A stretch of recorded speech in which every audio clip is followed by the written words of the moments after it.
வணக்கம். இன்றைக்கு ஒரு சமையல் சாப்பாடு.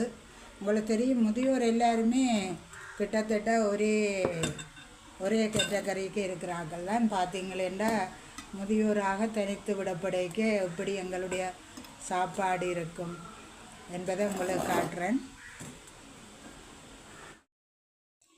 ஒவ்வொரு முதியவரின் மனதிலும் தோன்றும் விடயம்தான் இது. பார்த்தீங்களேண்டா நாங்கள் நன்றாக வாழ்ந்து பிள்ளைகள் பேர பிள்ளைகள் உலகம் நட்புகள் என்றெல்லாம் வாழ்ந்து உறவுகள் என்று வாழ்ந்து, ஆனால் நாங்கள் தனித்து ஒருவர் வாழ்கிற நிலைமை பல பேருக்கு இருக்குது. பல பேர் வாழ்ந்து கொண்டிருக்கிறார்கள்.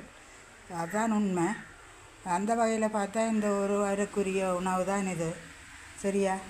ஒரு பசியண்டு வந்தால் என்ன தெரியா சாப்பிட்றதுக்கான பொசிப்பு குறைவு. ஆனாலும் பரவாயில்லை, ஓரளவு ரெடியாகத்தான் இருக்குது. அடுப்பு இருக்குது. சரியா? கேஸ் அடுப்பு இருந்தாலும் நாங்கள் என்ன அடுப்பு சமையல் தான். பார்த்தீங்களேண்டா சின்னொரு பால் சோதி. சரியா? சின்ன செம்பேரை குட்டி செம்பேரையில் ஒரு பால் சோதி. சரியா? பால் சோதி. மற்றது இதொரு சின்னொரு குழம்பு ஆணம் என்று சொல்லுவாங்க. அது நன்றாக ஆணம் வந்தது என்னவோ தெரியா. இது அந்த மீனில் பொரியல். உண்மையில் நாங்கள் என்னென்னு சொல்கிறது, கூட அந்த வேலை செய்கிற ஆக்களுக்கு தான் இந்த இந்த சிந்தனைகள் தோன்றும். ஏனெண்டா உண்மையில் முதியவரானா சொல்கிறாங்க, நடைப்பயிற்சி வேணும், எங்களோட ரத்த ஓட்டம் வேணும், அப்போ நீண்ட நாள் வாழலாம், இல்லாட்டா குறுகிய காலத்தில் நாங்கள் போய் சேர்ந்துடுவோம், அப்படியெல்லாம் சொல்லப்படுது. ஆனால் உண்மையில் அவ்வாறத்து வாழ வேண்டிய அவசியம் இல்லைன்னா ஏன் அப்படி கஷ்டப்பட்டு வாழ்வான்? அதுபோல் கொல்லனவே போய் சேர்றேன் நல்ல வேண்டாம் முதியவை யோசிப்பேன். ஏனென்றா அவைக்கான எந்த வித மகிழ்ச்சியும் பிற இருக்க போகிறது இல்லை. எல்லாமே ஒரு குறிப்பிட்ட காலமும் குறிப்பிட்ட வயதிலிருந்தான். அப்படி பார்க்க அந்த வேலை செய்கிற ஆக்கள் இருக்கிறாங்க தானே, அவங்களுக்கு இந்த ஓய்வூதிய பணம் கொடுக்குறதாலாம் சில பல பேருக்கு அந்த ஒரு மனதுக்கு ஒரு அந்த எண்ணம் தோன்றும். என்னென்றா அவங்களுடைய பென்ஷனுக்காண்டியாவது உயிர் வாழணும், ஓய்வூதிய பணத்துக்காக உயிர் வாழணுமே, அதுக்காக இயலாமல் உயிர் வாழலாம். சரிதானே? இப்போ இயலாமல் உயிர் வாழலாம். அப்படி என்று பார்க்க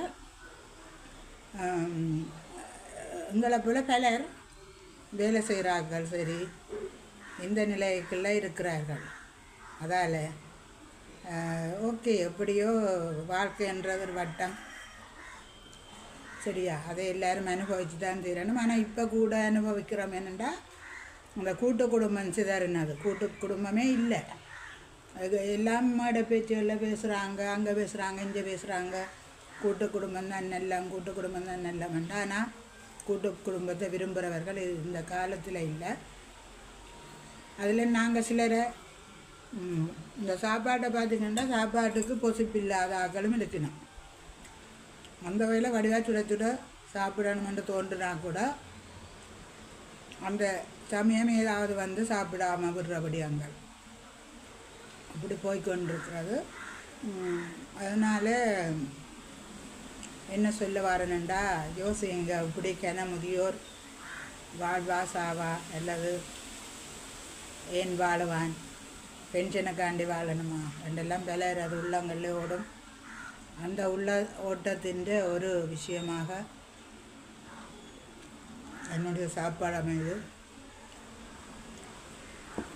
ஓகே ஃப்ரெண்ட்ஸ், முதியோர் பார்த்தா போடுங்க, உண்மையாக பொய்யா. சரியா? முதியோர் ஏற்றுக்கொள்வார்கள். உங்களோட கமெண்ட்ஸில் போடுங்க. இதெல்லாம் ஒரு பதிவாக வந்து கூட யோசிக்காங்க. நான் சொன்னபடி என்னுடைய சப்போர்ட் இல்லாபடியாக ஆதங்க பதிவுகள்லாம் கூட வருவது. பரவாயில்லை, எனக்கு போச்சிடம் பெறாட்டாலும் பரவாயில்லை. யாரும் ஒரு சிலராவது என்னுடைய ஆதங்கத்தை பார்த்து கமெண்ட்ஸ் போடும்.